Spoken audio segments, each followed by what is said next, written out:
कुछ नहीं मिलता। इसका यही सिंपल रीजन है कि जब भी वो ह्यूज अमाउंट में फ्लावरिंग होता है, ये रोडेंट्स वो सब ज्यादा हो जाता है, माउस वगैरह वगैरह, and they will eat other crops also, so they will tell like it will give up to drought condition.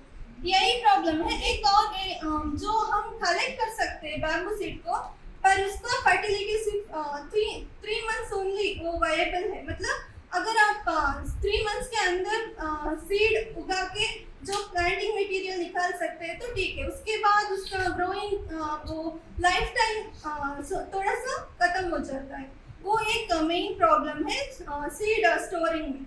Like आप कुछ क्रॉप को आप लाइक ये अब पैडी सब तो आपको ईयरली सीड्स मिलता है ग्रो करने के लिए, इसके लिए तो आपको ज़्यादा टाइम रुकना पड़ेगा। सो इसकी वजह से कुछ और मेथड्स हम यूज़ करते हैं प्रोपोगेशन के लिए। Like one is vegetative propagation, मतलब जो भी vegetative part of the plants है उसको हम काट के मल्टीप्लाई करते हैं। जैसे हाइबिस्कस एक कॉमन प्लांट है जो हम वेजिटेटिव मेथड से ग्रो कर सकते हैं। ऐसे ही बैम्बू में भी डिफरेंट मेथड्स है वेजिटेटिव प्रोपोगेशन। हम पहले ये देखेंगे कि कुछ technical structure of the bamboo, कुछ टर्म्स है।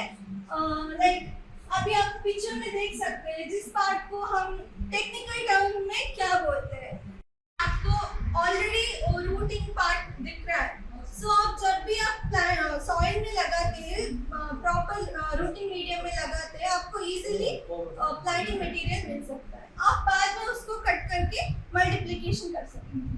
अगर आप कलम कटिंग जो भी करते हैं, अगर आप डायरेक्टली सॉइल में कर रहे हैं या तो नर्सरी बेड में कर रहे हैं तो स्ट्रेट पोजीशन में नहीं रखना है, उसको स्लैंटिंग पोर्शन में रखना है। नहीं तो डायरेक्ट वाटरिंग की वजह से फंगस आ सकता है, तो ऐसे स्लैंटिंग पोर्शन में रखते हैं। जो हमारा अदर इंस्टीट्यूट्स है वो ट्राई कर रहे हैं, अभी अच्छा रिजल्ट भी दिखाया है।